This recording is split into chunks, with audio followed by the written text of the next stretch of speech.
अल्हम्दुलिल्लाहि रब्बिल आलमीन वस्सलातु वस्सलामु अला सय्यिदिल मुरसलीन अम्मा बाद फ़अऊज़ु बिल्लाहि मिनश शैतानिर रजीम बिस्मिल्लाहिर रहमानिर रहीम इन्नल्लाह व मलाइकतहु युसल्लूना अलन नबी या अय्युहल्लज़ीना आमनू सल्लू अलैहि व सल्लिमू तस्लीमा। अल्लाहुम्मा सल्लि व सल्लिम व बारिक अला सय्यिदिना व मौलाना मुहम्मदिन अन्नबिय्य अल उम्मिय्य अल हबीब अल आली अल क़द्र अल अज़ीम अल जाह व अला आलिहि व सहबिहि व सल्लिम। अल्लाहुम्मा इग़फ़िर लि उम्मति मुहम्मदिन सल्लल्लाहु अलैहि व आलिहि व सल्लम। अल्लाह अज़्ज़ व जल उम्मत मोहम्मद सल्लल्लाहु अलैहि वसल्लम की बख्शिश फरमा। अल्लाहुम्मा अस्लिह लि उम्मति मोहम्मदिन सल्लल्लाहु अलैहि वसल्लम। अल्लाह अज़्ज़ व जल उम्मत मोहम्मद सल्लल्लाहु ताला अलैहि वसल्लम की इस्लाह फरमा। अल्लाहुम्मा तजावज़ अन उम्मति मोहम्मदिन सल्लल्लाहु अलैहि व आलिहि वसल्लम। अल्लाह अज़्ज़ व जल उम्मत मोहम्मद सल्लल्लाहु अलैहि व आलिहि वसल्लम के गुनाह मुआफ़ फरमा और दरगुज़र फरमा। अल्लाहुम्मा जअलना मिन उम्मती मोहम्मदिन सल्लल्लाहु अलैहि व आलिहि वसल्लम। अल्लाह अज़्ज़ व जल हमें उम्मत मोहम्मद सल्लल्लाहु अलैहि व आलिहि वसल्लम में शामिल फरमा। अल्लाहुम्मा मग़फ़िरतका अवसअ मिन ज़ुनूबी व रहमतका अरजअ इंदी मिन अमली। अल्लाहुम्मा मग़फ़िरतका अवसअ मिन ज़ुनूबी व रहमतका अरजअ इंदी मिन अमली। अल्लाहुम्मा मग़फ़िरतका अवसअ मिन ज़ुनूबी व रहमतका अरजअ इंदी मिन अमली। आमीन आमीन आमीन बिजाहि नबील अमीन सल्लल्लाहु अलैहि व आलिहि वसल्लम। अस्सलातु वस्सलामु अलैका या रसूल अल्लाह व अला आलिका व सहाबिका या हबीब अल्लाह। अस्सलातु वस्सलामु अलैका या नबी अल्लाह व अला आलिका व सहाबिका या नूर अल्लाह।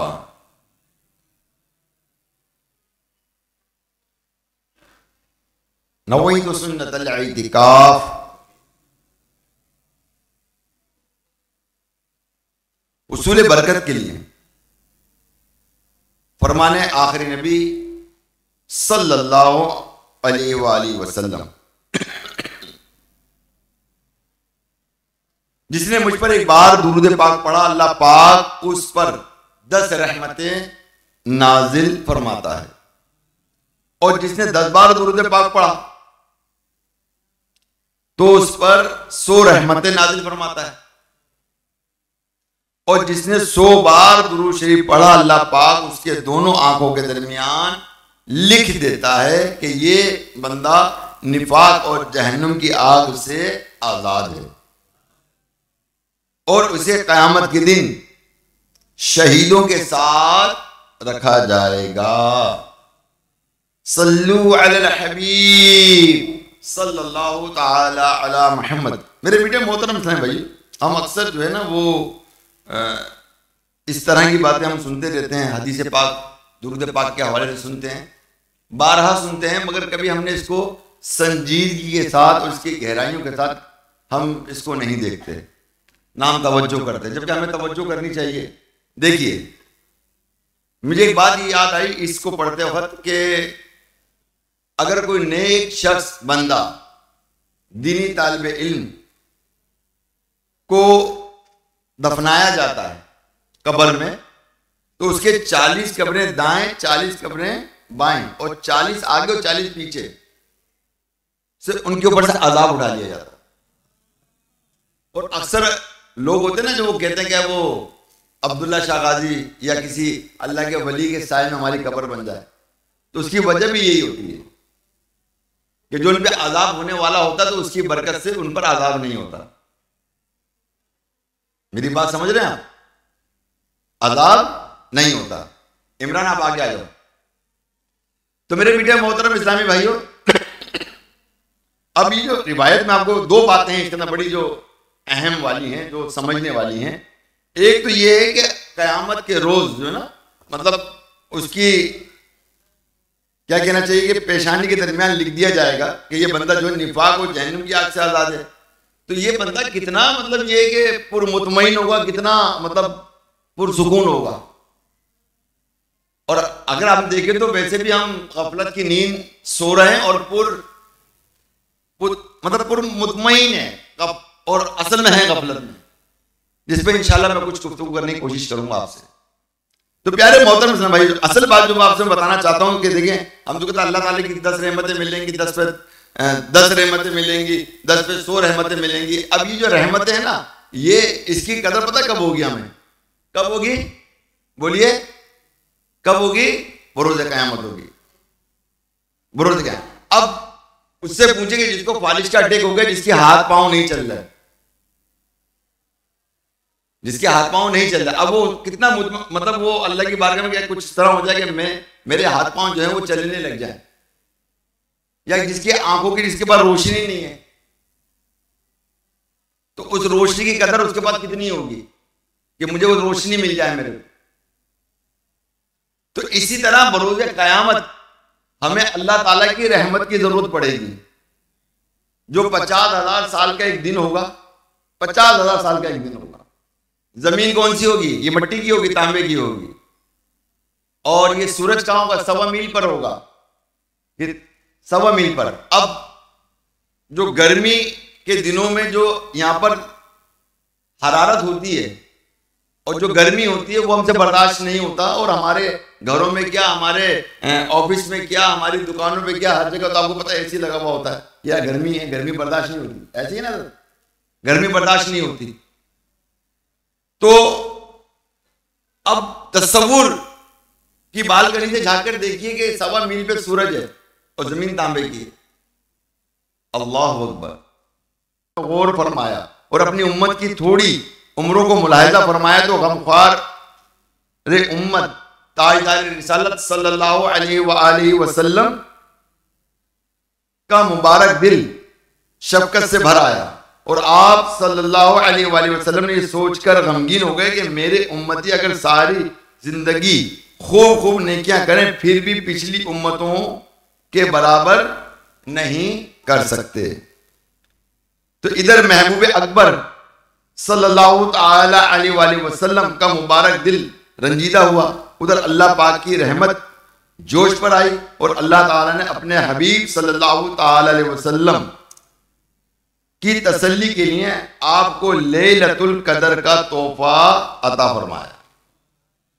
जरा गौर कीजिए कि हमारे आका ताजदार मदीना अलैहि सलातो वस्सलाम पे कुर्बान जाइए कि उन्हें हमारी कितनी फिक्र है, कि हमारी उम्र भी कम है, 60 साल तो हमारी उम्र है। इससे पहले तो लोग 900 बरस तक जिंदा रहा करते थे और खूब अल्लाह की इबादत और रियादत किया करते थे। अक्सर लोगों के वाक़यात भी मिलते हैं इन्हीं हवालों से, मगर हम तो 60 साल जिंदगी के अंदर भी शायद 25 साल इबादत नहीं करते, बदकिस्मती से 25 साल इबादत नहीं करते। और कितने ऐसे लोग हैं कि जो बस मस्जिद की जीनत रमजान के लिए बनते, रमजान के अलावा बनते ही नहीं। तो बहरहाल इस चीज को समझिए कि अल्लाह के नबी अलैहि सलातो वस्सलाम को जब ये मतलब तकलीफ हुई कि मेरी उम्मत की उम्रें छोटी हैं और ये इतनी नेकियां नहीं कर सकेंगे, तो अल्लाह ताला ने इनको लैलतुल कदर का तोहफा जो अता फरमा दिया। और इस तरह से इन्ना अंज़लनाहु फी लैलतिल क़द्र वमा अदराका मा लैलतुल क़द्र लैलतुल क़द्रि खैरुम मिन अल्फि शहर तनज़्ज़ुलुल मलाइकतु वर्रूहु फ़ीहा बिइज़्नि रब्बिहिम मिन कुल्लि अम्रिन सलाम हिया हत्ता मतलइल फजर। और तुझे क्या मालूम कि शबे कदर क्या है? शबे कदर 1000 महीनों से बेहतर है। कितने महीनों से? 1000 महीनों से बेहतर है। इसमें फरिश्ते और जिब्रील उतरते हैं अपने रब के हुक्म से हर काम के लिए। वो सलामती है सुबह चमकने तक। सुभान अल्लाह, क्या शान है मेरे आका व मौला सल्लल्लाहु अलैहि वसल्लम की कि आप सल्लल्लाहु अलैहि वसल्लम की उम्मतियों की फिक्र हुई तो अल्लाह अज़्ज़ व जल ने आपकी दिलजोई के लिए उम्मत को शबे कदर जैसी अजीमुल शान नेमत अता फरमा दी। और देखिए माह रमजान मुबारक की 27वीं रात है और उलमाए किराम की भारी अक्सरियत इसी तरफ है कि रमजान मुबारक की 27वीं रात ही शबे कदर होती है। अब ये देखिए आप गौर कीजिएगा, 27वीं शब जो है ये नहीं खाली हमारे एशिया में बल्कि मक्के मदीने के अंदर, यूरोप में, क्या हर जगह पूरी दुनिया में, मतलब ये है कि इस पर जो है उलमाए किराम समझते ये हैं कि भाई 27वीं शब जो है शब कदर ही है ना। एक आपस में एक इजमा है इनका। और फिर जाने की यही वजह कि आप देखते हैं कि हम लोग 27वीं शब में हम खाली यहाँ तो नहीं जमा, मक्के के अंदर लोग जमा होते हैं। और इतने जमा, अभी मेरे पास एक वीडियो आई थी तो मेरे ख्याल 6 या 8 किलोमीटर दूर तक हरम से नमाज हो रही थी। इतनी पब्लिक थी हरम से। अब सोचिए जरा, अब 8 किलोमीटर होता कितना है? 8 किलोमीटर होता कितना है? मेरे ख्याल 4 किलोमीटर यहां से हमारा वो है, क्या कहते हैं, क्रॉसिंग है ना, क्रॉसिंग है 4 किलोमीटर, इतना ही होगा, इससे ज्यादा होगा, इससे थोड़ा ज्यादा ना। आप अपने बाइक पे देख लें आप, तो 8-9 किलोमीटर कितना होगा आप अंदाजा कर लें आप। यानी इतनी पब्लिक थी अल्हम्दुलिल्लाह, जो दर्जों अल्हम्दुलिल्लाह 27वीं शब की बरकतें हासिल करने के लिए पहुंचते और पहुंचना चाहिए। तो बहरहाल भारी अक्सरियत इसी तरफ है कि रमजान मुबारक 27वीं रात ही शब कदर होती है। लिहाजा हम उम्मीद करते हैं कि अल्हम्दुलिल्लाह आज शब कदर है, ठीक है। और किसी ने कहा ना, अगर तुझे कुछ कदर है तो तेरी हर शब शबे कदर है। सही है ना? तो कदर करने वाले बन जाओ, हर शब शबे कदर बन जाएगी हमारी।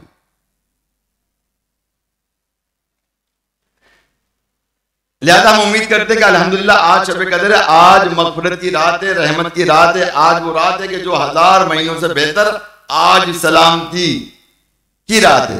हजरत सईदना अब्दुल्ला बिन अब्बास रज़ी अल्लाह ताला अनुमा से रिवायत है कि सरकार अली वकार सल्लल्लाहु ताला अलैहि वसल्लम ने फरमाया कि जब शब कदर आती है तो अल्लाह पाक के हुक्म से हजरत जिब्राइल अलैहिस्सलाम एक सब्ज झंडा लिए फरिश्तों की बहुत बड़ी फौज के साथ जमीन पर नुज़ूल फरमाते हैं और इस सब झंडे को काबा शरीफ पर लहराते हैं। एक रात एक रिवायत के मुताबिक इन फरिश्तों की तादाद रूए जमीन के कंकरियों से भी ज्यादा होती है। ये सब सलाम और रहमत लेकर नाजिल होते हैं। सुभान अल्लाह। यानी ये सबके सब जो है वो सलाम और रहमत लेकर नाजिल होते हैं। यानी सलाम थी, अल्लाह अकबर, सलाम थी बड़ी चीज है प्यारे इस्लाम भाई। किसी ने कहा आप कैसे हो? कहा कि मैं खैर आफियत से हूं। तो हजरत इब्राहिम बिन आदम रहमतुल्लाह ताला ने फरमाया कि मैं खैर आफियत यानी खैर से जब होऊंगा जब पुलसरात से गुजर जाऊंगा, और आफियत में उस वक्त होऊंगा मैं कि जब पुलसरात को पार कर चुका होऊंगा। तो आपको पता आपने और मैंने सबने पुलसरात पार करनी है। करनी है या नहीं करनी है? बोलिए, करनी है ना। पुलसरात को हमने पार करना है। तो क्या पुलसरात को पार करने के लिए हमने कुछ किया है, कुछ सोचा कि इसके लिए हमें क्या करना चाहिए? बोलिए, हमने कहां दोस्तियां रखी हुई हैं, हमें कहां दोस्तियां रखनी चाहिए? अरे दोस्ती रखो मस्जिद से, यकीन जानो मस्जिद से दोस्ती रखो। ये मस्जिदें वो हैं कि जो पुलसरात से पार करा देंगी। और आज लोग मस्जिद में बैठ गए बोर होना शुरू हो जाते हैं। ये बड़ी अजीब है, क्योंकि ये भी एक खराबी, दिल की खराबी है कि जिसका दिल अल्लाह की इबादत में, अल्लाह की याद में नहीं लग रहा और उसको बोरियत महसूस हो रही है। बोलता कुछ नहीं है मगर कहीं ना कहीं वो झिझला जाता है, बोल जाता है। आमतौर पर उधर हम कोई ना कोई अच्छी बात यहाँ बयान हो रही होती है, उसमें थोड़ा वक्त भी लग जाता है मगर कहते हैं ये लो जी वक्त ज्यादा हो गया हमारा। अब उससे कहीं ज्यादा वक्त तो आप होटलों में गुजार देते हो, उससे कहीं वक्त ज्यादा आप मतलब वो जो जब मैच होता है ना, मैच, उसमें आप सारा दिन गुजार देते हो। अगर आप किसी फर्म में काम करते हो तो वहां का सेट भी उसी में लगा हुआ है, वहां के वर्कर भी उसी में लगे हैं, वहां के जीएम भी उसी में लगे हुए, तमाम एचओडी इसी में लगे हुए, तमाम एचआर वाले। क्या वो जी मैच हो रहा है? क्या हो रहा है जी? बोलिए, मैच हो रहा है, तो मैच में सारे लग गए, सबको अलाउ हो गया भाई, मैच में काम भी मुतासिर हो रहा है, कोई मसला नहीं, मैच हो रहा है। क्या हुआ? बस कल मैच था, चलो कोई बात नहीं, मैच था ना, तो ये वक्त आया होता नजर नहीं आ रहा, कहीं वहां बोला कि शॉर्ट होना चाहिए या कम होना चाहिए? कभी हुआ ये? वीडियो, इस्लामिक वीडियो शॉर्ट होना चाहिए, लंबी नहीं होना चाहिए, शॉर्ट होना चाहिए, लंबी नहीं होना चाहिए। अरे तुम पूरे पूरे ड्रामा आ जाते 5-5 घंटे के देख रहे हो, कोई किस नहीं छोड़ते हो भाई। मैं तो कभी कभी हैरान होता हूँ, कभी 1 घंटा नहीं हुआ उसके मिलियन के व्यूज हो गए। कैसे हो गए? लोग देख रहे तभी तो मिलियन होगा, क्या नहीं देखते तो कैसे होते? मुझे बता दें, कोई ऊपर से तो व्यूज नहीं डाल देगा कोई। क्या ख्याल है, क्या ख्याल है प्यारे में? तो आप पता ये लगा कि जो नफ्स को अच्छा लगता है ना, भला लगता है, हमें वही भला लगता है, और जब नफ्स को गिरा गुजरता है ना, तो बस हमें वो वही बुरा लगता है। और यही बात है कि हमें कुरान व हदीस जो है हमें नसीहत करता है, कुरान व हदीस हमें नसीहत करता है। और इस नसीहत को मतलब ये कि हमने लेनी नहीं है, हमने लेनी नहीं, इस वजह से हम अंदर से खोड़ रहे होते हैं, जल रहे होते हैं, यार ये क्या हो रहा है हमारे साथ, हमारे साथ हो क्या रहा। तो प्यारे मोहतरम इस्लामी भाइयों, हमारे लिए सलामती होना बहुत जरूरी है, हमारे लिए सलामती होना बहुत जरूरी। और अगर ये सलामती हम पर नाजिल हो गई तो बाखुदा मैं से अर्ज कर रहा हूं आपको, हम दुनिया में भी सलामत में रहेंगे, सलामती के साथ रहेंगे, कब्र के अंदर भी सलामती के साथ रहेंगे, और आखिरत में भी सलामती और मामून वाली जगह पर होंगे। सलामती में बहुत कुछ है, हम जबान से एक दूसरे को सलामती की दुआ करते हैं, अस्सलाम वालेकुम। अब आला हज़रत रहमतुल्लाह ताला अलैह, क्या मतलब ये कौल मुझे याद आता है, आप फरमाते जब मैं किसी बुजुर्ग की बारगाह में जाता हूं, उनकी दुआ चाहिए होती तो मैं उनकी बारगाह में अस्सलाम वालेकुम व रहमतुल्लाह कह देता हूं। वो वालेकुम अस्सलाम में तो मुझे उनसे दुआ मिल जाती है, मैं उनको दुआ देता हूं, वो मुझे मिल जाती है। और अगर अल्लाह के वली से दुआ मिल जाए तो क्या बात है? जवाब दीजिए, एक नेक बंदे से दुआ मिल जाए जिसकी दुआएं कबूल होती हैं, बोलिए या जवाब दो ना यार, कबूल हो गई। और अल्लाह के नबी अलैहिस्सलाम की बारगाह में दुरूद सलाम पेश किया, और सलाम का जवाब हमारे कानों तक पहुंचे ही ना पहुंचे, मगर वहां से सलाम का जवाब हम तक पहुंचता है, तो हम क्यों ना सलामती में होंगे। अल्लाह के नबी की कोई बात टाली नहीं जाती है, अल्लाह के नबी की कोई दुआ टाली नहीं जाती है, बल्कि जहां दुआ हुई वहां कबूल हो गई। तो क्यों ना हुजूर की बारगाह में झूम झूम के हम दुरूद सलाम पढ़े, क्यों ना पढ़े हम, और क्यों ना मतलब ये कि सलामती कब्र आखिरत की हासिल कर लें। तो अब ये परिचय कह रहे हैं मतलब कितनी अहमियत वाली बात बता रहे हैं कि वो रहमत और सलामत है ना, यानी रहमत और सलामती लेकर जो वो नादिल होते हैं 27 शब में। हदीस पाक में हज़रत जिब्राइल अलैहिस्सलाम के 100 बाजू हैं। कितने बाजू हैं? जिनमें से 2 बाजू सिर्फ इसी रात खुलते हैं शब कदर में, और वो बाजू मशरिक मगरिब में फैल जाते हैं। फिर जब हज़रत जिब्राइल अलैहिस्सलाम फरिश्तों को हुक्म देते हैं कि जो कोई मुसलमान आज रात नमाज या जिक्रुल्लाह में मसरूफ है, उससे सलाम व मुसाफा करो और उनकी दुआओं पर आमीन भी कहो। चुनाचा फरिश्ते आपके हुक्म पर अमल करते हैं और वो सुबह तक यही सिलसिला रहता है। लीजिए दुआ कर लीजिए, या अल्लाह या रहमान, फलस्तीन की गैब से मदद अता फरमा, बैतुल मुकद्दस को आजाद फरमा, और या इलाही सलाहुद्दीन अय्यूबी जैसा कोई मुजाहिद दुनिया के किसी भी हिस्से में अता फरमा दे जो हमारे बैतुल मुकद्दस को आजाद कर रहा, और सारे लोग उसकी इताअत करें सारे। और जितने मुनाफिकीन बीच में है ना, मुनाफिकीन जो मुसलमान मुनाफिकीन है, ये तो है मतलब है ना, ये मुनाफिकीन है, और दुनिया को उन्होंने अपना ठिकाना बना लिया है और दुनिया को सब कुछ जान लिया, दुनिया की मामलात को सब कुछ जाने, जिनकी वजह से ये सारे काम नहीं होते, ये सारे काम नहीं होते। अल्लाह ऐसे लोगों को कैफे किरदार तक पहुंचा दे, पहले इनको हिदायत फिर कैफे किरदार तक, पहले हिदायत की दुआ करें है ना, हर एक के लिए। इसी तरह पाकिस्तान के लिए भी दुआ करते हैं भाई।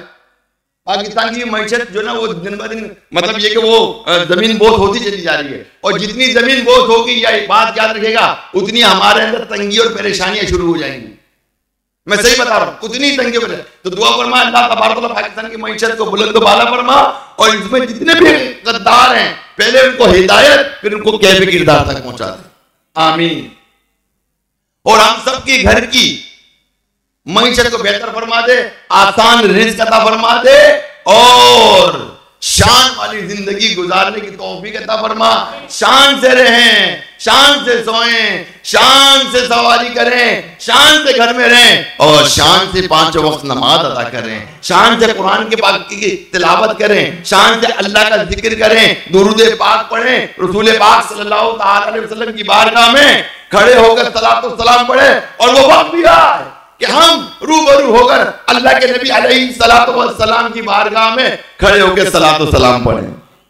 हम सबको मक्के मदीने की बादशाही नसीब फरमा। मांग लीजिए जो मांगना है, अल्लाह तबारक व तआला देने के लिए तैयार है। मांगने वालों, तुम मांगने का ढंग भी तो सीख लो। मांगो, क्या मांगना, सब कुछ मिलता है। अल्लाह अल्लाह। तुम्हारे मेरे मीठे मोहतरम इस्लामी भाइयों, अल्लाह तबारक व तआला हमें करम अता फरमाइए कि प्यारे नबी शब कदर चूंकि कुरान करीम नाज़िल होने की रात है, इसी मुनासिबत से कुरान करीम की खूबसूरत तालीमात से एक अहम तालीम जो किसी एक रात, एक महीने, एक दिन या एक घंटे के लिए नहीं, बल्कि जिंदगी के हर हर लम्हे के लिए ये एक एहसास और एक कैफियत की तालीम है, जिसके मुतालिक कुरान करीम हमें तरगीब दिलाता है कि ये एहसास मुस्तकिल तौर पर हमारे अंदर रहना चाहिए। वो तालीम, वो एहसास क्या है, आइए सुनते हैं। इन्नल्लज़ीना ला यरजूना लिक़ाअ नवरदू बिल हयातिद दुनिया वतमअन्नू बिहा वल्लज़ीना हुम अन आयातिना गाफिलून उलाइका मअवाहुमुन नार बिमा कानू यक्सिबून। कि बेशक वो लोग जो हमसे मिलने की उम्मीद नहीं रखते, जरा गौर कीजिएगा कुरान पाक की आयत, कि वो लोग जो हमसे मिलने की उम्मीद नहीं रखते और दुनिया की जिंदगी पसंद कर बैठे हैं और इस पर मुतमईन हो गए हैं, और वो जो हमारी आयतों से गाफिल हैं, इन लोगों का ठिकाना इनके आमाल के बदले में दोज़ख है। इस आयत करीमा की पिछली आयत में इस बात को दलाइल के साथ वाज़ेह किया गया कि ये दुनिया फानी है, इस दुनिया की हर चीज लम्हा बालम्हा अपने इख्तिताम की तरफ बढ़ रही है। जल्द ही ये दुनिया तबाह व बर्बाद हो जाएगी, फिर कयामत कायम होगी और सबको रब्बे करीम के हुजूर हाजिर कर दिया जाएगा। और ये बात दलाइल के साथ वाज़ेह कर देने के बाद इन आयत नंबर 7 और 8 में गैर मुस्लिमों की 4 बुराइयों का बयान किया गया है। नंबर 1, गैर मुस्लिम लोग रोजे कयामत अल्लाह पाक की बारगाह में हाजिरी की उम्मीद नहीं रखते। नंबर 2, कि इनके दिलों में ना कयामत का खौफ है। नंबर 3, ना ये जहन्नुम से डरते हैं। नंबर 4, ना ही जन्नत का शौक रखते हैं। ये इनकी पहली बुराई थी। दूसरी बुराई यह है कि ये लोग दुनिया की इसी आरज़ी और फानी जिंदगी को पसंद कर बैठे हैं। तीसरा ये कि इसी दुनिया की भी जिंदगी पर मुतमईन है। ये लोग अल्लाह पाक की आयतों से गाफिल हैं। इनकी और इन 4 बुराइयों का अंजाम यह है कि आखिरत में इनका ठिकाना जहन्नम है। अब ये कुरान पाक की जो ये आयत मुबारका है, अगर हम इसको गौर करें और ये तमाम बुराइयां अगर हम देखें, ईमानदारी से बताइएगा, ईमानदारी से, कि जो काफिरों की खासियत अल्लाह ताला ने इरशाद फरमाई है, क्या ये तमाम खासियत फी जमाना मुसलमानों में नजर नहीं आती है? फिक्र की जरूरत है ना, बताइए मुझे। हम अल्लाह की मुलाकात से महरूम, हमें नहीं है फिक्र कि हमें अल्लाह से मुलाकात करनी है, ठीक है। इसी तरह मतलब ये कि हमने दुनिया को हमेशा के लिए अपने लिए मतलब समझा हुआ है कि बस इसी पर मुतमईन है, भाई कुछ भी नहीं है। और इस दुनिया में जो जिंदगी और ये लोग, और हम अल्लाह ताला की आयतों से भी गाफिल हो रहे हैं, हम अल्लाह ताला की आयतों से भी। और देखिए, मैं एक चीज बार बार हाईलाइट करता हूँ, लोग समझते नहीं है, आपको बताना चाहता हूँ। वो क्या हाईलाइट करता हूँ, वातिउल्लाह वातिउर रसूल। क्या हुक्म मानो अल्लाह का, हुक्म मानो किसका, रसूल का। हुक्म मानो अल्लाह का, हुक्म मानो रसूल का। और आगे क्या, और उनका मानो कि जिनको हुकूमत दी गई, चले इसका भी हुक्म आ गया हमारे लिए। अब एक बात है, मैं सिर्फ अदीउल्लाह में बात करता हूँ आपसे, कि हम अल्लाह ताला का हुक्म किस हद तक मानते हैं। किस हद तक अल्लाह का हुक्म मानते हैं? कभी गौर किया हमने इस बात पर? इसके बरअक्स हम अपने HOD का, मतलब जनरल मैनेजर का, और मतलब वक्त के जो वजीर आजम है उसका, ठीक है ना, या सदर है उसका, उन सबका हम कहना मान लेते हैं।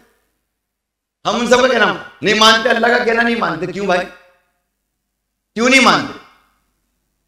क्या बात है? या वो मतलब उसका असर हम क्यों नहीं लेते कि जो एक हमारा ऊपर एक हमारा एक ऑफिसर है और किसी बात का वो हुक्म देता है तो हमारा दिल क्या होता है कि फटाफट उसको काम करने के लिए राजी हो जाता है हमारा दिल, और हम काम करते हैं। मगर जहां अल्लाह का हुक्म आता है, अल्लाह का हुक्म है, तो हम वो काम करने के लिए आगे क्यों नहीं बढ़ते? वो क्यों नहीं बढ़ते? तो प्यारे मोहतरम इस्लामी भाइयों, ये जो आयतें हैं जो हमें बता रही हैं, ये हमें अल्लाह से डर जाना चाहिए और इस पर गौर करना चाहिए और तवज्जो देनी चाहिए कि इस दुनिया की जिंदगी पर राजी हो जाना, अपनी मौजूदा हालत पर मुतमईन हो जाना, ये गुमान अपने दिल में बिठा लेना कि जैसा कि हम अब हों तो ऐसा ही रहूंगा, तो ये तरीका मुसलमानों का नहीं। किसका है? गैर मुस्लिम का। किसका है? किसका है? जिस तरह हमारे घर के अंदर एक कल्चर होता है, अमेरिकन कल्चर होना चाहिए, है ना, यूरोपियन होना चाहिए, और यही सोच हमारी मीडिया के जरिए भी बनाई जाती है। हम मीडिया देखते हैं तो मीडिया में जो कुछ चीज रस्म रवाज आते हैं तो हम उस पर भी अमल करना शुरू कर देते हैं, बड़े खुश होते हैं उस पर। और इसी तरह हमारा जो असल जो मतलब रास्ता है सुन्नत व हदीस का, हम उसको छोड़ देते हैं बदकिस्मती से। तो प्यारे मोहतरम इस्लामी भाइयों, हमने उधर नहीं जाना, हमने वो कुरान व हदीस पर अमल करना है। और अगर हमने यकीनन सुन्नतों पर अमल कर लिया और शरीयत पर अमल कर लिया तो हम इंशाअल्लाह ताला कामयाब और कामरान हो जाएंगे। और देखिए, अगर इसी तरह अगर हम मतलब ये कि अपनी जिंदगी बसर करते रहे तो हमें अल्लाह के अज़ाब से डर नहीं लगता, और नहीं लगता हमें अल्लाह के अज़ाब से डर हमें नहीं, क्यों? ये हमारा अमल कहता है ना, हमारा अमल कहता है हमें अल्लाह के अज़ाब से हमें डर नहीं लगता। हमें तो बंदे से डर लगता है, हमें तो डाकुओं से डिकेटों से डर लगता है। कैसा लगता है डर? बताइए मुझे, ईमानदारी से बताइए, कैसा लगता है? आता है, पिस्तौल दिखाता है, मोबाइल ले जाता है, ऐसे ही ना डर लगता है ना, डर लगता है। अल्लाह से डर क्यों नहीं लगता? बताइए, गोली मार देगा मैं मर जाऊंगा, और वहां अगर अल्लाह ना करे मतलब हमेशा के लिए जहन्नुम में डाल दिए गए तो मौत ही नहीं आएगी, फिर क्या करोगे? फिर क्या करोगे? सोचिए। और वहां हम नहीं डर रहे, वहां हम खौफ नहीं खा रहे, और जान में खौफ खाना चाहिए। और जो बंदा जब अल्लाह ताला का डर और खौफ रखता है तो उसको ये तमाम दुनियावी डर और खौफ उसके दिलों से निकल जाता है। तो लिहाजा इस हवाले से मेरे प्यारे इस्लामी भाइयों, अल्लाह से डरना चाहिए। आइए अल्लाह ताला कुरान मजीद में क्या इरशाद फरमाता है कि क्या बस्तियों वाले इस बात से बेखौफ हो गए कि इन पर हमारा अजाब रात को आए जब वो सो रहे हों, या बस्तियों वालों इस बात से बेखौफ हैं कि इन पर हमारा अजाब दिन के वक्त आ जाए जब वो खेल में पड़े हों। क्या वो अल्लाह की खुफिया तदबीर से बेखौफ हैं? तो अल्लाह की खुफिया तदबीर से सिर्फ तबाह होने वाले लोग ही बेखौफ होते हैं। तो प्यारे मोहतरम इस्लाम भाई, दर हकीकत में इसका जो लबो लवाब है ना, वो क्या है कि हम अल्लाह ताला की खुफिया तदबीर से बेखौफ हैं असल में। अब अल्लाह ताला ने हमारे लिए क्या रखा है? जैसे आमतौर पर ये बात तो मशहूर है कि अल्लाह ताला नुक्ते नवाज है और वो किसी भी इबादत गुजार को पकड़ लेता, किसी भी गुनहगार को बख्श देगा। तो अब बताओ, वो नुक्ता कोई अपने ऊपर ही नाफिज होगा, या ये जितने भी इबादत करने वाले हैं, रियादत करने वाले हैं अल्लाह के औलिया के नाम में, नाउज़ बिल्लाह, सारे जहन्नम में जाएंगे क्या? और जितने गुनहगार हैं सब जन्नत में जाएंगे क्या? सोचिए जरा, मुझे बताइए, क्या ऐसा है क्या कि ये सोचते हुए हम लोग गुनाह करते रहते हैं, बेधड़क होकर आज़ादाना तौर पर नाफरमानी हम करते रहते हैं अल्लाह ताला की? जरा सोचिए मेरे, ये नुक्ता कहां और किधर लगेगा हमें क्या पता? क्या वो ये मां बदौलत है कि वो नुक्ता हम पे लगेगा?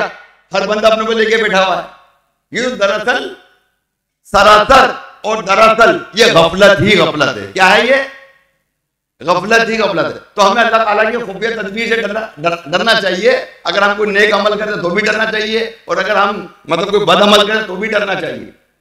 और देखिए कि आज जो हमारा हाल है ना, जो अंजाम है, आप इस वाक़े से अंदाजा लगाएं। मैं आपको बताता हूं कि हज़रत वहाब बिन मुनब्बह रहमतुल्लाह अलैह फरमाते कि बनी इस्राइल में 70 जाहिद यानी दुनिया से बेरग़बती रखने वाले नेक लोग थे। इस जमाने में इन जैसा नेक और कोई नहीं था।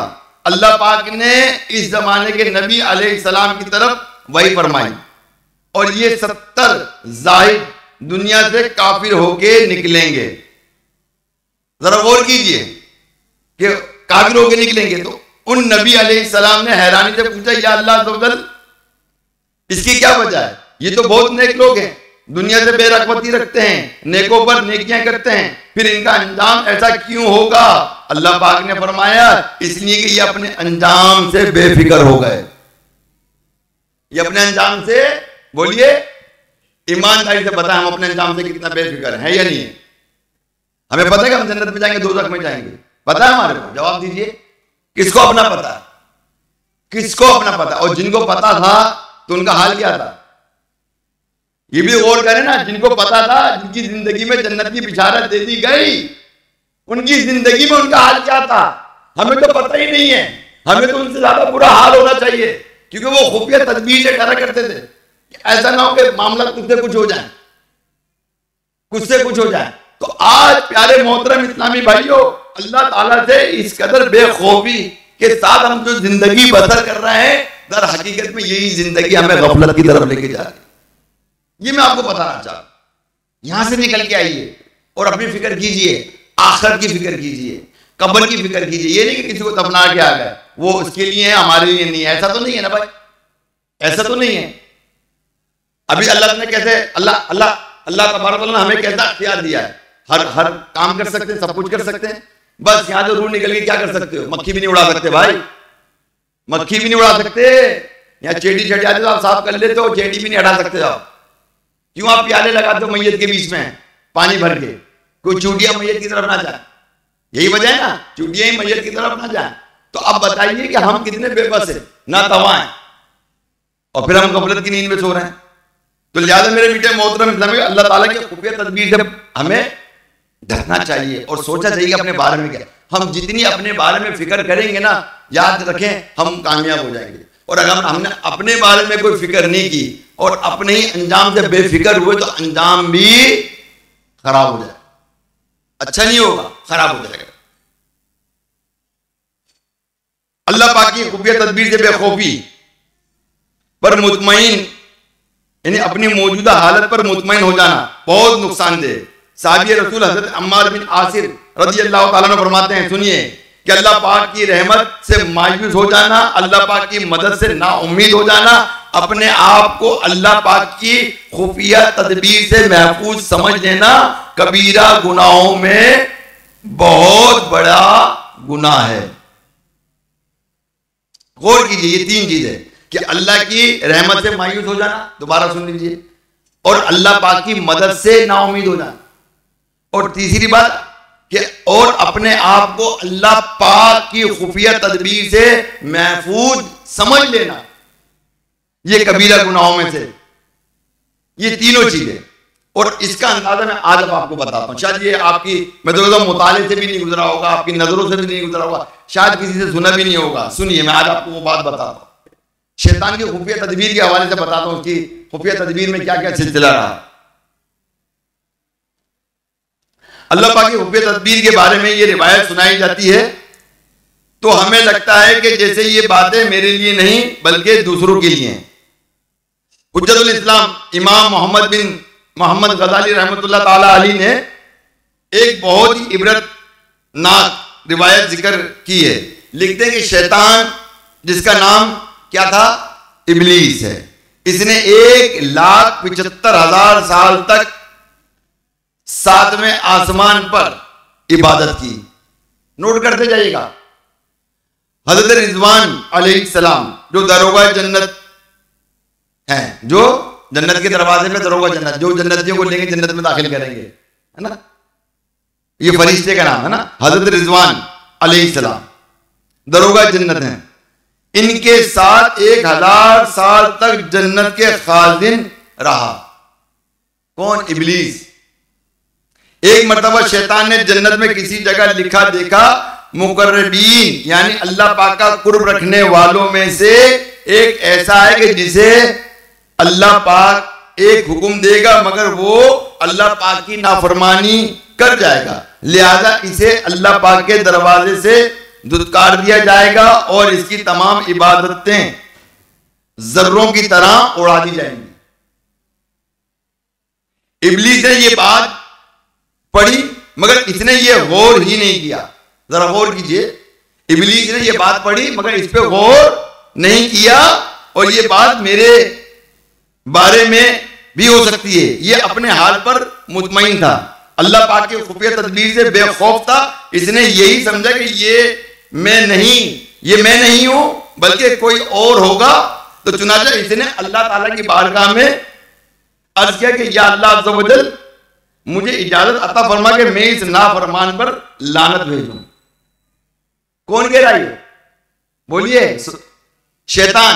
जब शैतान ने वो तहरीर देखी कि एक ऐसा बंदा होगा जो अल्लाह का कुर्ब पाने वाला है, कुर्ब पा चुका है, मगर अल्लाह का एक हुक्म ना मानने की वजह से वो धुतकार दिया जाएगा और उसकी इबादतें जर्रा जर्रा करके उड़ा दी जाएंगी। ये कौन पढ़ रहा है? इब्लीस पढ़ रहा है। और पढ़ने के बाद उसने अपने अंजाम पर गौर नहीं किया, बल्कि उसने जो है ना मतलब अल्लाह की बारगाह में, और बल्कि उसने अपने आप को इससे बरी समझा, उसने अपने आप को इससे बरी समझा और अल्लाह की बारगाह में दुआ की, अल्लाह मैं इस पे इजाजत चाहता हूं कि इस पे लानत भेजूं।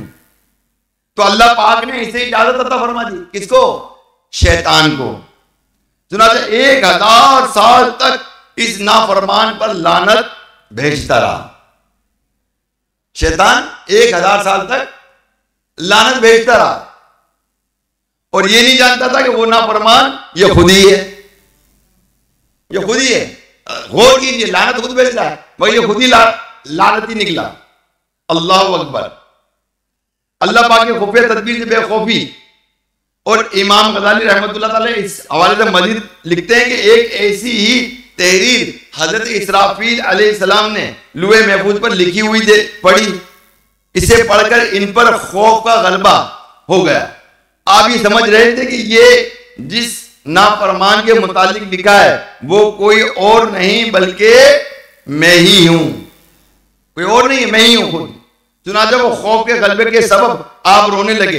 इतना रोए कि फरिश्तों को इन पर रहम आने लगा और फरिश्ते इनके इर्द गिर्द जमा हो गए।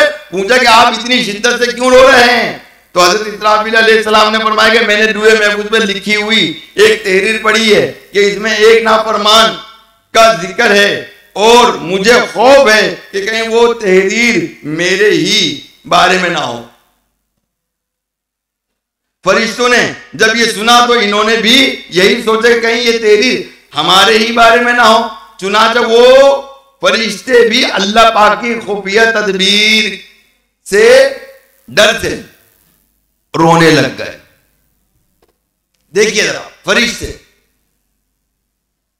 क्या फरिश्ते भी रोने लग गए जब हजरत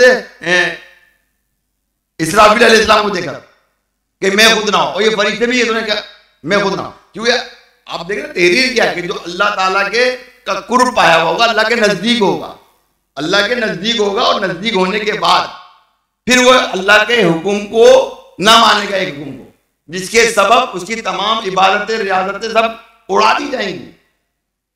अब शैतान को फिक्र करनी चाहिए अपनी, वो कह रहा है मैं तो इससे बरी हूं। तो इस तरह हम ईमानदारी से बताएं कि ये सिफत हमारे अंदर नहीं बनी, हम कितने पुरमुतमईन होकर बैठे हैं। ना फजर का होश, ना जोहर का होश, ना मगरिब का होश, ना असर का होश, ना इशा का होश। बोलिए, अगर नमाज जाती है जाने तो परवाह ही नहीं है, रोना भी नहीं आता नमाज जाने पर। नमाज छूटने पर हमें मतलब ये कि रोना नहीं आता बदकिस्मती से, हमें नहीं आता क्योंकि हमने तो मतलब अपनी जिंदगी को पुरमुतमईन बना लिया ना। और ये सिफत जो है हमारी नहीं, काफिरों की है। हमें चैन और सुकून से नहीं बैठना, हमें हम वक्त अपनी कब्र आखिरत की तैयारी करना है, अल्लाह की इबादत करना। अल्लाह ताला ने हमें यूं ही पैदा नहीं कर दिया, उसने अपनी इबादत और रियाजत के लिए पैदा किया, आखिरत की फिक्र के लिए पैदा किया कि हम आखिरत के लिए फिक्र करें अपने लिए और खूब अल्लाह की इबादत करें हम, ताकि हम सादतमंद कहलाएं, ना कि नाफरमान कहलाएं। मगर हम तो कदम कदम पे हमारी नाफरमानियां चल रही हैं, कदम कदम पे हमारे मतलब हालात खराब है। तो लिहाजा मेरे मीठे मोहतरम इस्लामी भाइयों, हमें अल्लाह तबारक व तआला कि मतलब ये कि खुफिया तदबीर से जो है वो बचना चाहिए कि आया कि ऐसा ना हो कि आने वाले वक्तों में कहीं हम ऐसे गिरफ्तार ना हो जाएं कि फिर हम कहीं के भी ना रहें। तो लिहाजा हम देखेंगे हमारे साथ कैसे कैसे वाकयात जो है वो पेश आते हैं, हम उस पर गौर करें। और फिर कुछ वाकयात जो हमें किताबों में मिलते हैं, कि 3 दोस्त थे, ये 3 दोस्त, और ये ऐसे दोस्त थे कि खूब इबादत रियाजत किया करते थे। अब देखिए आप, तीनों दोस्त, अभी तीनों निकले हज पर, तो एक ने इनकार कर दिया क्योंकि वो एक गैर मुस्लिम लड़की के इश्क में गिरफ्तार हो गया था वो शख्स। और जब वो गिरफ्तार हो गया तो उससे नहीं रहा गया, तो उसके बाप से उसने मतलब शादी के लिए कहा कि भाई तुम मेरी बेटी से शादी नहीं कर सकते हो, तुम्हें बहुत तगड़ा मेहर देना पड़ेगा। बोलो क्या मेहर देना पड़ेगा? बोलो तुम्हें अपने दीन से फिरना पड़ेगा। अब वो क्या ना करता, शहवत में मगलूब होकर उसने दीन से फिर गया, और फिरने के बाद मतलब उसका निकाह उसके साथ हो गया, शादी उसके साथ हो गई। कुछ टाइम गुजरा, उसकी मैयत हो गई, मर गया वो। और मरने के बाद उसको इसी कुफर की हालत में उसको दफना दिया गया। अब जो ये 2 दोस्त जो गए हुए थे हज करने के लिए, एक वक्त गुजार के जब आए तो उनको पता लगा क्या हुआ। बोले वो जो हमारा जो दोस्त था, जो हमारे साथ इबादत गुजार था, वो शख्स जो था ना, वो कुफर की मौत मर गया। तो ये एकदम रोने लग गए, और उसकी कब्र के पास गया तो देखा तो वो उसकी बीवी भी और उसके 2 बच्चे भी वहां मौजूद हैं। उसकी बीवी और उसके 2 बच्चे भी वहां मौजूद हैं। अब इनकी दारो कोतार रोने पर उस औरत ने कहा तुम क्यों रो रहे हो इस पर? कहा कि ये हमारा दोस्त था और इसकी इबादत रियादत इतनी आलीशान थी कि मत पूछिए। और जब इसके बारे में बताया तो वो एकदम दीन से मुतासिर होने लगी, और इतनी मुतासिर हो कि वो वहीं खड़े खड़े मुसलमान हो गए। वो मुसलमान होकर वो जन्नत में चले गए, और जो मुसलमान होकर वो जहन्नम में चले गए। तो ईमान की हिफाजत करना बहुत जरूरी है। ईमान की हिफाजत करना बहुत जरूरी है। शैतान हमें कहीं का छोड़ता नहीं, कहीं नहीं छोड़ता, कहीं ना कहीं हमें पकड़ के रखता है और फिर हमें तबाह बर्बाद करने की कोशिश करता है। और देख किस किस अंदाज में ये तबाह बर्बाद करता है। ये वाकई भी मैं आपको सुनाऊं कि शैतान हमारा खुला दुश्मन है। ये खबीस हर वक्त हमें हमारे अंजाम से गाफिल करके बहकाने और जहन्नम का हकदार बनाने में लगा हुआ है। लानती शैतान किस किस अंदाज में लोगों को बहकाता है और जहन्नम तक पहुंचा डालता है। तो आइए इस हवाले से वाकया सुनते हैं जो किताबों में लिखा हुआ है कि बरसीसा नामी एक इबादत गुजार था। अल्लाह पाक ने इसे लंबी जिंदगी अता फरमाई थी, और ये सबसे अलग थलग होकर अल्लाह पाक की इबादत में मसरूफ रहता था। इसने 200 साल इस तरह गुजारे कि एक लम्हे के लिए भी कोई गुनाह ना किया। इसके 60,000 शागिर्द थे, और सबको इसका ऐसा फैजान मिला था कि वो हवा में उड़ा करते थे। यानी 60,000 इसके शागिर्द थे और इसके साथ इबादत रियाजत करते, तो अल्लाह ताला ने उनके शागिर्दों को इसके फैजान की बरकत से उनमें ये ताकत और ये करामत दे दी थी कि वो हवा में उड़ा करते थे। लेकिन अफसोस अल्लाह पाक की खुफिया तदबीर इस पर गालिब आई और ये गैर मुस्लिम होकर दुनिया से गया। वाकई यूं हुआ कि एक मर्तबा शैतान इंसानी रूप में इसके पास पहुंचा और बरसीसा का इबादत खाना जहां रहकर ये इबादत किया करता था, उसके बाहर खड़े होकर शैतान ने इसे आवाज दी। बरसीसा ने कहा कि जो अल्लाह पाक की इबादत करना चाहता है इसे किसी दोस्त की जरूरत नहीं है। ये जवाब सुनकर शैतान ने इसकी इबादत खाने के बाहर ही डेरा लगा लिया। अब इस बदबख्त का बहकाने का अंदाज देखिए कि शैतान खबीज ने 3 दिन इस इबादत खाने के बाहर लगातार इबादत की। इस दौरान ना ये सोया ना कुछ खाया पिया, क्योंकि ये इंसानी शक्ल में था और बरसीसा इसे इंसान ही समझ रहा था। चुनांचे वो इसकी इबादत देखकर बहुत मुतासिर हुआ और बरसीसा ने पूछा कि मुझे 200 साल हो गए इबादत करते हुए, लेकिन अभी तक ये रुतबा नहीं मिला। मुझे सोने की भी जरूरत पड़ती है, खाने पीने का भी मोहताज हूं। काश मैं भी तुम्हारी तरह इबादत कर सकता। तुझे ये मर्तबा कैसे मिला? तो शैतान बोला, असल में ये बात ये है कि मुझसे एक गुनाह हो गया था। इसकी चाल देखें, मुझसे एक गुनाह हो गया था। जब मुझे वो गुनाह याद आता है तो मेरी यही कैफियत हो जाती है। फिर मुझे ना भूख लगती है, ना प्यास लगती है, ना ही नींद आती है। तुमने चूंकि कभी कोई गुनाह किया ही नहीं है। एक और वार कर दिया शैतान ने, क्या तुमने तो कोई गुनाह किया ही नहीं है, ये तो गुनाह की वजह से ही ये कैफियत बनती है। जरा गौर कीजिए, ये गुनाह करने से ये कैफियत बनती है और तुमने तो कोई गुनाह किया ही नहीं है। और यहाँ पर यह बात याद आती है मुझे कि जब हजरत आयशा सिद्दीका रज़ी अल्लाह तआला अन्हा से सवाल हुआ कि बंदा गुनहगार कब होता है, आपने फरमाया जब वो अपने आप को नेकोकार समझता है। जब अपने आप को नेकोकार समझता है तो वो जब अपने आप को मतलब ये है कि समझो वो उस वक्त गुनहगार होता है। तो अब इंसान अपने आप को नेकोकार समझता क्यों है? हम तो 5 दिन नमाज पढ़ते बड़े नेकोकार बन जाते हैं। भाई नेकोकार बने, अगर नमाज पढ़ना है ये भी अल्लाह की तौफीक से पढ़ना है, उसने हमें तौफीक दी थी। कितनों को तौफीक नहीं दी, कितनों को नहीं दी। नमाज जमात से पढ़ रहे हैं, नमाज हम पढ़ रहे हैं, लोग होटलों पे बैठे हुए हैं, टीवी के सामने बैठे हुए हैं, हमें तौफीक दी। तो ये अल्लाह का इनाम है हम पर, और ये इनाम तो हर मुसलमान को लेना है, इसीलिए तो बयान कर रहा हूं मैं। सही है ना? ये जो बयान हो रहा है इसी हवाले से कि ये इनाम अल्लाह से लेना, अल्लाह से तौफीक लेनी है हमने, अल्लाह से तौफीक लेनी है हमने। कि हमने जो ना दुनिया के अंदर बेखौफ होकर नहीं रहना, बल्कि तेरी इबादत, तेरी रियाजत करके और तेरी बारगाह में हमें सादतमंद बन के रहना इंशाअल्लाह। तो प्यारे मोहतरम इस्लामी भाइयों, शैतान ने क्या कहा?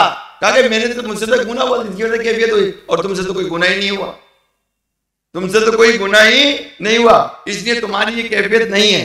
अगर तुम मुझ जैसा बनना चाहते हो तो एक गुनाह कर लो, फिर तुम पर खौफ खुदा का गलबा हुआ करेगा। क्या बोला? एक गुनाह कर लो और खौफ खुदा का गलबा हुआ करेगा।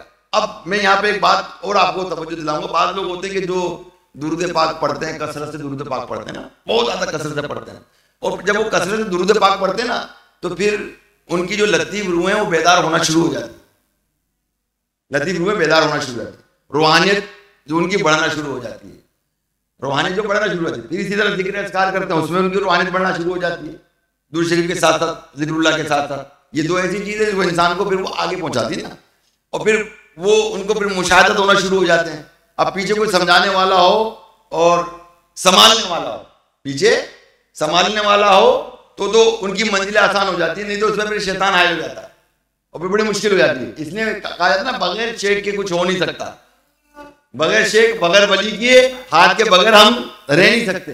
सीधी सी बात मैं सही बता रहा हूँ आपको। अब जैसे मुझे यहाँ पर जुनैद बगदादी का वाकया याद आ रहा है, हज़रत जुनैद बगदादी का वाकया याद आ रहा है कि आपका ये एक इरादतमंद था ना, खूब इबादत करता था, बड़ा फरमा बरदार था। फिर वक्त ऐसा कि इतनी इबादत करी, एक जगह जाकर और अपने शेख के पास आना छोड़ दिया उसने। और फिर क्या करता था वो कि वो जब रात को वो सोया करता था तो जन्नत की सैर किया करता था, सवारियां हुआ करती थी, सवारियां मिला करती थी उसको, सवारी में वो सवारी को चला फिरा करता था, दौड़ा करता था वो, और जन्नत की सैर करता था, खाने खाया करता था इस तरह से। अब इसको बुलाते तो जाता नहीं था, इसको बुलाते तो आता नहीं था, और ये मशहूर भी होने लग गया था ये। फिर हज़रत जुनैद बगदादी रहमतुल्लाह ताला अलैह खुद ही तशरीफ ले गए, और जब ले गए तो भाई क्या हो रहा है, बस ये सारे मामला हो रहे हैं, अल्लाह की इबादत हो रही है, अच्छा, तो और बाकी ये जन्नत की सैर हो जाती। तो आपने कहा 3 मरतबा लाहौर शरीफ पढ़ लेना, ला हौला वला कुव्वता इल्ला बिल्लाहिल अलील अज़ीम पढ़ लेना। अब जब वो कह के चले गए, अपना काम करके चले गए, अब इसने पढ़ना शुरू किया। जब ये सारे मंजर उसके सामने थे, क्या था, जन्नत के नज़ारे थे, जन्नत की सवारियां थी, और जन्नत के मतलब खाने थे, वो सामने मौजूद थे उसके, और वो मतलब ये कि वो सब नज़ारे कर रहा था, वो कर रहा था। जैसे ही लाहौर शरीफ पढ़ा ना, वो उन्होंने चीख मार के जो उनको सवारियां, वो भागे वहां से हैं, और सवारियां गायब है, मंजर गायब, सवारी गायब, मंजर गायब। और फिर वो जो गलादत पड़ी हुई थी, आगे गलादत पड़ी हुई थी, कूड़े का ढेर पड़ा हुआ था, भाग के गए, और फिर मतलब उनकी सोहबत में जाके तब जाके अपनी मंजिलें तय की। तो कहने का मतलब प्यारे इतने भाइयों कि कुछ लोग अपने मतलब विर्दो वज़ाइफ के जरिए उनके मुशाहिदात में इजाफा होता है और इसमें शैतान दाखिल होता है। तो इसमें शैतान को दूर करने के लिए अगर कोई पावरफुल है तो वो शेख होता है, कोई आमिल का उस्ताद नहीं होता, क्योंकि वो खुद भी नहीं बच पाता है। ये बता दूं मैं, जो आमिल का जो उस्ताद होता है वो खुद भी नहीं बच पाता, वो खुद भी बिगड़ जाता है। मगर जो शेख होता है ना, शेख जो मशाइख से जुड़ा हुआ होता है, वो तमाम मंजिलें जो है वो बंदे की तय करवाता है, वो तय करवाता है। तो लिहाजा ये है कि जब इस तरह से बंदा जब रूहानियत में आगे जाता है तो वो लतीफ रूह की बेदार होती है, तो फिर वो नज़ारे करता है जो आम आदमी नज़ारे नहीं कर पाता। अब इसको अपने शेख को बताना चाहिए, जो असल शेख है इसका, वो उसको बता के उसकी मंजिलें आसान कर दे। तो बहरहाल मेरे मीठे मोहतरम इस्लामी भाई, अब उसने ये कहा कि भाई तुम तो गुनाह मतलब करते ही नहीं हो। अच्छा हाँ, एक बात जो इस हवाले से बताना भूल गया मैं आपको कि ये तमाम जो रूहानी जो कैफियत है ये खत्म कैसे होती है, सुन लीजिए। अगर किसी के अंदर ये कैफियत बनी, अभी स्टार्ट ही हुई, ये खत्म कैसे होती है रूहानी कैफियत? सिर्फ और सिर्फ गुनाह करने से। और जब बंदा अल्लाह ताला की इबादत और रियाजत की तरफ, जिक्र अस्कार की तरफ बढ़ता है तो उसको थाली के अंदर जिना आता है उसके पास। अगर उसने जिना कर लिया, बदकारी कर ली, गया सबसे पहले ही आता। और अगर उसने उसको नहीं किया तो उसकी मंजिल आगे निकल गई, फिर वो विलायत के रास्ते पे उसका शुरू हो गया। अब विलायत का सफर जो है उसका यहां से शुरू हो जाता है। तो वही मतलब शैतान ने क्या कहा, सुने जरा, कि तुमने तो कभी गुनाह ही नहीं किया, इसलिए तुम्हारी ये कैफियत नहीं है। अगर तुम मुझ जैसा बनना चाहते हो तो एक गुनाह कर लो, फिर तुम पर खौफ खुदा गलबा हुआ करेगा और तुम भी मेरी तरह बगैर खाए पिए मुसलसल इबादत कर सकोगे। बरसीसा ने कहा कि मैंने जिस रब्बे करीम का इतना अरसा इबादत की है, अब मैं इसकी नाफरमानी कैसे कर सकता हूं? ये बच्चे ऊपर शोर मचा रहे हैं, देखें ये बातें कर रहे हैं। बरसीसा ने कहा कि मैंने जिस रब्बे करीम की इतनी अरसा इबादत की है, अब मैं उसकी नाफरमानी कैसे कर सकता हूं? तो शैतान ने कहा आदमी जब गुनाह करता है तो माजरत की तरफ बढ़ता है। जब बंदा गुनाह करता है तो माफी की तरफ बढ़ता है कि माफी मांगो।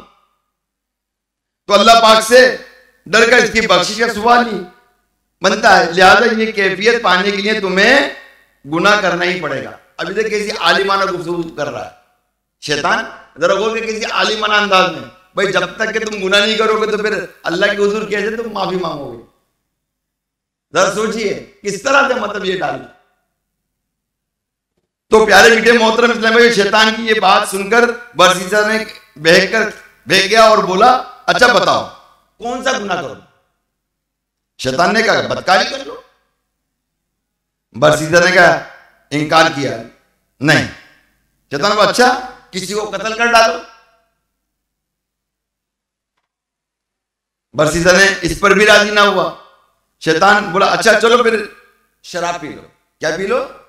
शराब पी लो। तो उस पर बरसीसा राजी हो गया और इसने शराब खरीदी और इसे पी गया। अब इसे जब नशा चढ़ा तो इस नशे की हालत में इसने बदकारी भी कर ली, कत्ल भी, नाहक का गुनाह भी कर बैठा। और जब इसने ऐसे संगीन जुर्म किए तो इसे गिरफ्तार कर लिया गया और इसे फांसी की सजा सुना दी गई। जब इसे फांसी के तख्ते पर चढ़ाया गया तब शैतान इसके पास पहुंचा और कहा कि मैं तुम्हें छुड़ा सकता हूं, बस मेरी एक बात मानो, अल्लाह पाक का इनकार करके मुझे सजदा करो। अल्लाह अकबर। 200 साल गुनाहों से बचकर इबादत गुजारने वाला बरसीसा शैतान की चाल में फंस गया और उसने शैतान को सजदा किया। जैसे ही इसने ये कुफर किया उसी वक्त इसकी मौत आ गई और ये बदबख्त ईमान से फिरकर मुर्तिद होकर दुनिया से चला गया। तो प्यारे मोहतरम इस्लाम भाई, देखा आपने, हमें अपने बुरे खात्मे से बचना चाहिए। इसी तरह एक वाक्य मुझे और याद आ रहा है, ये शेख बरकत अहमद फारूकी मुद्दिल्लाह अली का सच्चा वाक्य बताया कि इनके पीर भाई थे, वो किसी बुजुर्ग की बारगाह में जाया करते थे, बैठा करते थे उनकी, और आना जाना काफी था। अब उनका मरने का वक्त आ गया था उन बुजुर्ग का। जब मरने का वक्त आया तो रूह निकलती नहीं थी, रूह अटक गई, रूह उनकी अटक गई, निकल नहीं रही। तो ये उनसे मिलने के लिए तो पता लगा जी वो तो कश्मकश में है, उनकी रूह जो है वो अटक गई, ना तो रूह निकलती है, ना तो इंतकाल होता है, ना ये दुनिया में वापस होते हैं।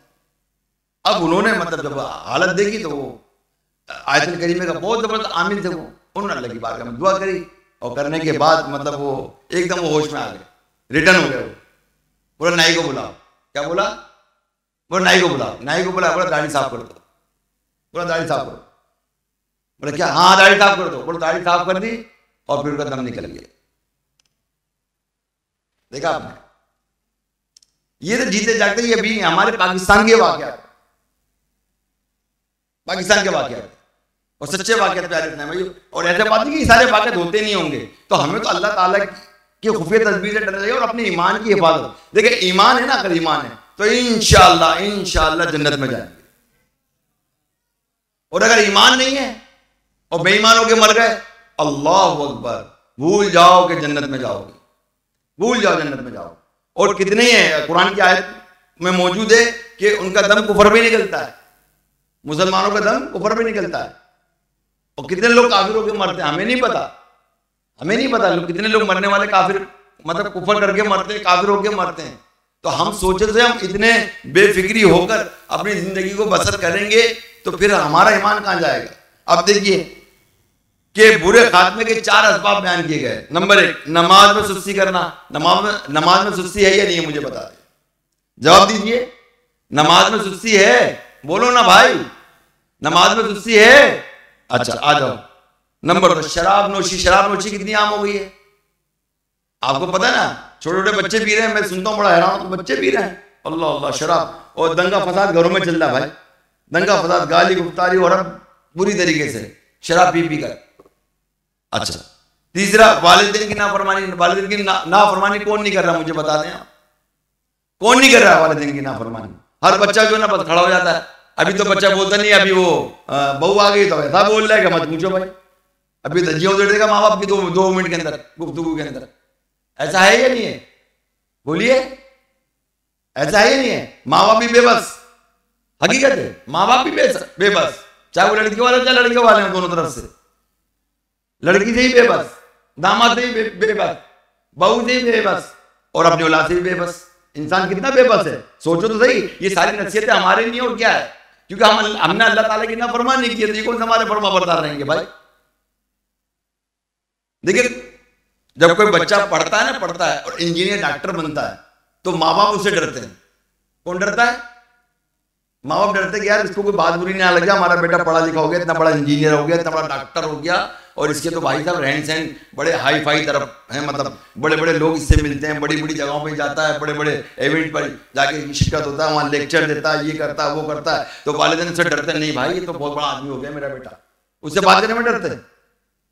और अगर वही बच्चा कोई बच्चा अगर आलिम दीन बन जाता है, दीन को समझने वाला बन जाता है, जरा और दीन को समझने वाला बन जाता है, दीन पर अमल करने वाला बन जाता है, वही बच्चा वो वालिदैन से डरता है कि ऐसा ना हो कि मेरी आखिरत खराब ना हो जाए, मेरी आखिरत खराब ना हो जाए।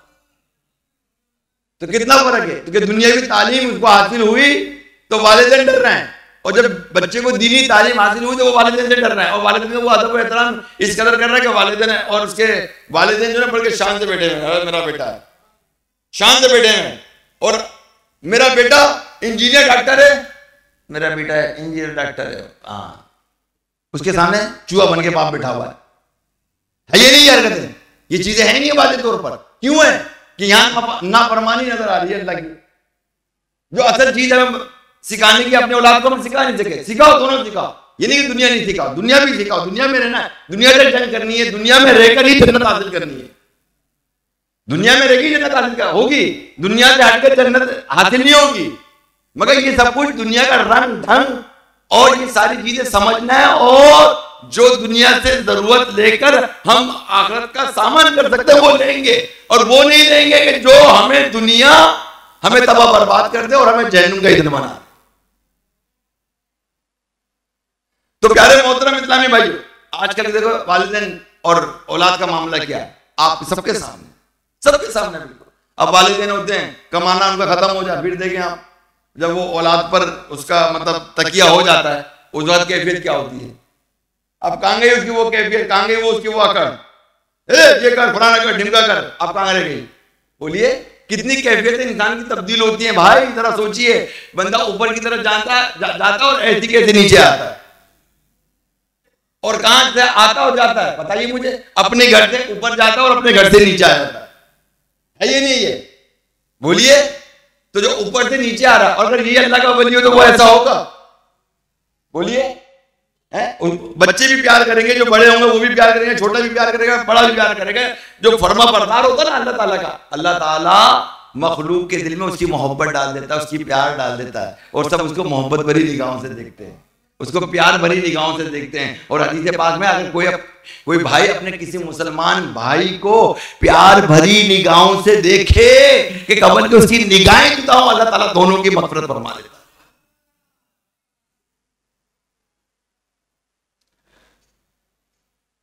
तो प्यारे मोहतरम इस्लामी भाइयों, ये बुरे खात्मे के असबाब के हवाले से चौथी बात जो वो ये है कि मुसलमानों को तकलीफ देना, ये बुरा खात्मा के 4 असबाब हैं। कितने? नंबर 1, नमाज में सुस्ती करना, सोच लो, शराब नोशी करना, वालिदैन की नाफरमानी करना और मुसलमानों को तकलीफ देना। और मजीद इस पर तहकीक की गई बुरे खात्मे के हवाले से, तो तहकीक हुई तो मजीद इसमें इजाफा हुआ कि चुगली खाना और बुरे खात्मे का सबब है, शराब पीना भी बुरे खात्मे का सबब है, हसद करना ये भी मतलब बुरे खात्मे का सबब है, बदनिगाही पर बुरे खात्मे का सबब है, फर्ज के बावजूद हज ना करना ये भी बुरे खात्मे का सबब है, अजान हो रही हो और हम बातें कर रहे हो उसका जवाब ही ना दे रहा हूं, अक्सर लोग देते ही नहीं जवाब। जिस तरह हमें पता है खाना खाने से पहले हाथ धोना चाहिए, पता है ना? कौन हाथ धोता है भाई? कौन धोता है? खाना आता खा लेते हैं, अक्सर तो ये ना आ गया बता कहाँ हाथ धोना, किधर का हाथ धोना भाई, आके खाना खा लिया, है ना? तो इसी तरह सबको पता है कि अजान का जवाब कोई मुश्किल नहीं, जैसा जो अजान के कलमात है वही दोहरा तो वही हो जाएगा भाई, कोई मसला नहीं, जवाब हो जाएगा उसका। तो अजान जब हो रही होती है तो बातों में ना मसरूफ हो बल्कि अजान का जवाब दे। और नाप तोल में डंडी मारना भी बुरे खात्मे का असबाब है। ये तमाम चीजें हमें तबाही के रास्ते पे लेके जाती है और दीन हमें भलाई की तरफ लेके जाता है, कुरान हमें भलाई की तरफ लेके जाता है, हदीसें हमें कुरान की तरफ भलाई की तरफ लेके जाती है, हुजूर की सीरत और सुन्नत हमें भलाई की तरफ लेके जाती है। तो प्यारे मोहतरम इस्लामी भाइयों, आज एक चीज तय कर लीजिए कि हमने करना क्या है। हमारा अगर हम इसी तरह बेफिक्री के साथ जिंदगी गुजारते रहे तो हमारा बनेगा क्या? ये भी गौर कर ले, हमारा बनेगा क्या अगर इसी तरह बेफिक्री वाली जिंदगी गुजारेंगे। अभी देखिए आप 27वीं शब, आप सारे माशाल्लाह यहाँ जमा है, सारे मौजूद हैं यहाँ पर। अब चांद दिखेगा तो कहाँ होंगे बताइए? आपको पता लैलतुल जायज़ा की रात होती है वो, चांद रात वाले दिन, और उस रात में जो दुआ मांगी जाती है वो कबूल होती है। और लैलतुल कदर तो ताक रातों में से एक रात है, हमें क्या पता कौन सी है? बोलिए, हमें क्या पता कौन सी है? मगर जो मतलब लैलतुल जायज़ा की रात है उसमें दुआ कबूल होती है, उसमें कयाम किया जाता है। और हम सालों से यहाँ कयाम कर रहे हैं। 12 बजे बाद जमा होते लोग, हम लोग सहरी तक यहाँ पर रहते हैं, फजर तक यहाँ रहते हैं, लोग बाजारों में रहते हैं, हम यहाँ रहते हैं। और मैं देखता हूँ कि यहाँ पर पता नहीं लोग, पता नहीं कहाँ से आए थे, कौन कौन सी मखलूक आए थे भाई, कहाँ से लोग आए थे, नए नए लोगों को देखता हूँ मैं, पता नहीं वो क्या कहाँ से खबर लग जाती है कि यहाँ पर है। यहाँ पर ये मतलब लैलतुल जायज़ा के हवाले से खुसूसी नवाफिल पढ़ाए जाते हैं कि जो मतलब ये कि लैलतुल जायज़ा में कायम करता है, जिसे पाके कि सबके दिल मर जाएंगे मगर उसका दिल जिंदा होगा। अब दिल जिंदा और मुर्दा क्या है, इस पर भी गौर कर लीजिए। अगर नेकियों में दिल नहीं लगता तो ये दिल मुर्दा है, अगर नेकियों में दिल लगता है तो दिल जिंदा है। दिल जिंदा है तो हम तो बहुत सारी दिल की बीमारियों में गिरफ्तार हैं। अल्लाह ताला हमको करम अता फरमाए, रहम अता फरमाए। तो लिहाजा मेरे मीठे मोहतरम इस्लामी भाइयों, कहने का मकसद ये है कि आज हम कुछ तय करके उठे। क्या कहते हैं? कुछ तय करके उठे। और आप लैलतुल जायज़ा के आप आइएगा, सारे आइएगा यहाँ पर, सारे 12 बजे के बाद आना शुरू कर दीजिएगा। ये एहतिकाफ वाले भी आएंगे, आते हैं हर साल आते हैं, और दीगर जो एहतिकाफ नहीं करते वो लोग भी आएंगे। आप आइएगा यहाँ, तकरीबन 2-3 सफ़े बन जाती हैं। आप अगर सारे यही सफ़े बन जाएंगे इंशाअल्लाह, इंशाअल्लाह, इंशाअल्लाह। तो हम कायम भी करेंगे, दुआ भी करेंगे, और इंशाअल्लाह इस रात जो दुआ मांगे वो कबूल भी होगी इंशाअल्लाह। तो आज हम एक काम तय करके उठे। ये नहीं कि हमने बयान सुना बस उड़ा दिया, ऐसा नहीं होना चाहिए। बयान सुन के कुरान हदीस की बात को सुनकर उसको करार पकड़ना चाहिए। क्या पकड़ना चाहिए? करार, यानी दिल में उतारना चाहिए कि नहीं यार हमने करना क्या। ये फिक्रें हमको मिली गई हैं, आपको मिल रही है, मुझे मिल रही है। हम तो पढ़ते हैं, हम देख रहे हैं, हमारी भी कैफियत चेंज होती है, आप भी सुनते हैं, आपकी भी कैफियत चेंज। मगर इस कैफियत को जो तब्दीली पैदा हो रही है इसको बरकरार रखा जाए। या अल्लाह हमारा दिल बदल दे, या अल्लाह हमारा दिल बदल दे, या अल्लाह हमारा दिल बदल दे, वो दिल बना दे जो तुझे पसंद हो, वो दिल बना हम वक्त ए रब्बल आलमीन। क्योंकि ये दिल रिवायत में मौजूद है, ये दिल अल्लाह का घर है। अल्लाह ताला फरमाता है ये जो मोमिन का जो दिल है किसका घर है? बोलिए किसका घर है? अल्लाह का घर है। और जन्नत किसका घर है? मोमिन का। जन्नत किसका घर है? मोमिनों का घर है। अल्लाह ताला जाता फरमाता है कि उसमें शैतान दाखिल नहीं होता, उसमें शैतान दाखिल नहीं होगा। तो जो मेरा घर है ना उसके अंदर भी शैतान दाखिल नहीं होना चाहिए। अगर किया तो नाइंसाफी हो जाए। अल्लाह अल्लाह गौर कीजिए। तो इस दिल के अंदर शैतान दाखिल ना हो। रहमान है तो इसी की कदर के। अब कौन कहता है कि अल्लाह से गुफ्तगू नहीं होती? अरे अल्लाह से भी गुफ्तगू होती है, अल्लाह के नबी से भी गुफ्तगू होती है। गुफ्तगू करने वाले तो बनो। कौन कहता है खुदा नजर नहीं आता? कौन कहता है खुदा नजर नहीं आता? जब कुछ नजर नहीं आता खुदा ही नजर आता। अल्लाह जारी रहेगा। तो मेरे मीडिया मोहतरम इस्लामी भाइयों, तो हम कुछ तय करके उठे ही नहीं उठे। मैं मतलब आप लोगों को चारों का, हम आप और मैं, हम सब मिलकर एक तय करके उठते हैं। कोई काम ऐसा तय करके उठेंगे जब अल्लाह ताला ने रमजान के अंदर हमें नमाज पढ़ने की तौफीक दी है, तो वो बकिया टाइम भी हमें नमाज पढ़ने की तौफीक दे सकता है, बाशर्त के हम खुद चाहें। कौन चाहे? बल्कि एक बंदे से बड़ा था, मुतासिर हुआ था फैक्ट्री के अंदर अपनी ना, इंतकाल हो गया, अल्लाह ताला उसको गनी की रहमत फरमाए। अभी मेरे जहन में आ गया, वो नमाज नहीं पढ़ा करते थे, कभी नमाज नहीं पढ़ी उन्होंने, कभी नमाज नहीं पढ़ी। अचानक ऐसे हुई, नमाज पढ़ो, क्या होता है नमाज में, होता क्या है? ऐसे ही नमाज में होता है, नमाज। अब नमाज पढ़ी, बोलो कुछ भी नहीं हुआ, आसानी से नमाज हो गई। वो दिन था और मरते दम तक वो बंदा नमाज पढ़ता। तो कोई चीज दे करके उठो कि रमजान में अल्लाह ने हमें तौफीक दी है, रमजान के बाद भी नमाज पढ़ते रहेंगे। आप होगा इंशाअल्लाह, मुझे पता आप होगा इंशाअल्लाह। मगर अपने आप से तय करें, अपने नफ्स को धोखा मत दें, अपने आप को धोखा मत दें, अपने आप को गफलत की चादर से बाहर निकालें।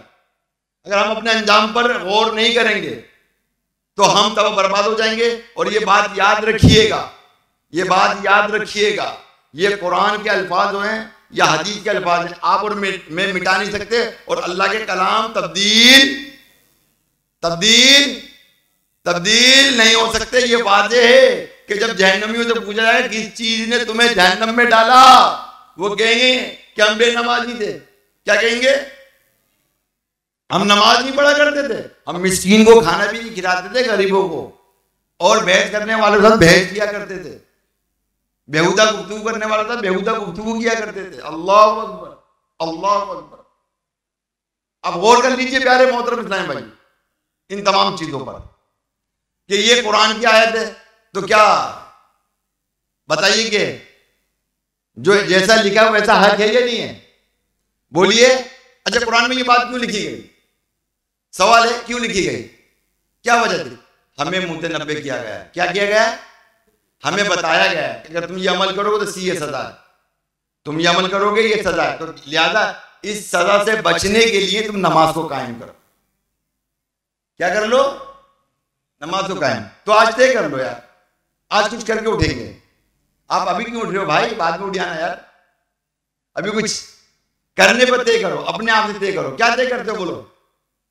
अपनी फिक्र करेंगे, जन्नत की फिक्र करेंगे, है ना, अपने अंजाम की फिक्र करेंगे इंशाअल्लाह। अपने अंजाम से बेखौफ नहीं रहेंगे। और इंशाअल्लाह अज़्ज़ व जल तौबा ऐसी करेंगे। कैसी तौबा करेंगे? तौबा ऐसी करेंगे। तौबा कैसी करेंगे? 3 असूले तौबा के। नंबर 1, तौबा नहीं है,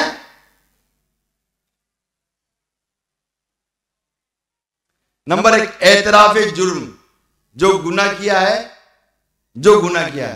है ना, उसका एतराफ किया जाए। और एतराफ करना कितना मुश्किल होता है। गलती हो जाती है, लोग एतराफ नहीं करते, फड्डे भी खड़े कर देते हैं, लंबे लंबे फड्डे खड़े हो जाते हैं, एतराफ ही नहीं करते। और बंदा एतराफ कर ले गलती का तो फड्डा पड़ता है। जवाब दो मेरे को भाई, गलती हो गई ना भाई, बात खत्म हो जाती। जब बंदा बोले यार गलती हो गई है, अब सामने वाला वो गाली देने वाला भी होगा तो बोले यार रुक जाएगा नहीं यार, एक बंदे ने कह ही दिया है भाई गलती हो गई, अगर वो हाथ भाई गलती हो गई ना भाई, क्या हो गया यार, गलती हो गई यार, हो गई ना, माफ कर देना भाई, बात खत्म। अब उस गलती को वो सही साबित करने की कोशिश करेगा तो क्या होगा, बोलिए, फड्डा हो जाएगा, फड्डा। तो फड्डे से बचना है हमारे, गलती हो गई गलती हो गई भाई, गलती ठीक है, माफी चाहते हैं भाई, हमसे बड़ी गलती हो गई, ठीक है, इसी में आफियत है। नंबर 2, अब जब गलती होती है फिर क्या हो, दूसरी बात निदामत हो। दूसरी बात क्या है, बोलिए, निदामत। एक जुर्म का एतराफ, दूसरा निदामत कि बाकी गलती। और निदामत बता तो खुद जो ना क्या है, तौबा है। अगर किसी भी गुनाह सरजद हो जाए और बंदा अंदर से नादिम हो, दिल से नादिम हो, तो ये तौबा है उसके लिए, और अल्लाह ताला उसके तौबा को माफ, मतलब उसके उस गुनाह को माफ फरमा देता है। और ऐसा गुनाह को माफ फरमाता है, मैं तो हैरान रहता हूँ, ये मैंने रिवायत कई दफा बयान किया, और जब मैंने गौर किया ना, यकीन जानो, आप देखें कि तौबा करने वाला ऐसा है कि जैसे कि गुनाह ही नहीं किया। जरा गौर तो करें, क्या जुमला क्या है, तौबा करने वाला ऐसा है कि उसने, गौर कीजिए, उसने गुनाह ही नहीं किया, यानी उसकी शर्मिंदगी भी खत्म। बात नहीं समझ में लगता, ऊपर से गुजर गए, उसकी शर्मिंदगी, गुनाह की शर्मिंदगी भी खत्म है। तारिक भाई, ये तौबा करने वाला ऐसा कैसे गुनाह नहीं किया। अच्छा, गुनाह में क्या है, बोलिए, लज्जत। गुनाह में क्या है, लज्जत। उस गुनाह से वो उसने लज्जत तो उठा ली, उस गुनाह से उसने लज्जत उठा ली, मगर वो नादिम हो गया, नादिम हो गया, लज्जत भी उठा ली, नादिम भी हो गया। और उस नादिम पे होने पर वो ऐसा हो गया जैसे कि उसने गुनाह ही नहीं किया, गुनाह नहीं किया। और अगर वो सच्ची पक्की तौबा कर लेता है तो मेरा रब उसी गुनाह को नेकी में तब्दील फरमा देता है। इसी दौरान ये बहुत सारे इस तरह के बयान हुए आपने, और बेशर्मी की इंतहा वाला तो बयान सभी सुनना, मैं तो कह रहा हूं, असल में मैंने किया था, आप सुनिएगा इंशाल्लाह, आप दंग रह जाएंगे। आप बेशर्मी की इंतहा, इस तरह बहुत सारी चीजें आपको मिलेंगी उसके अंदर।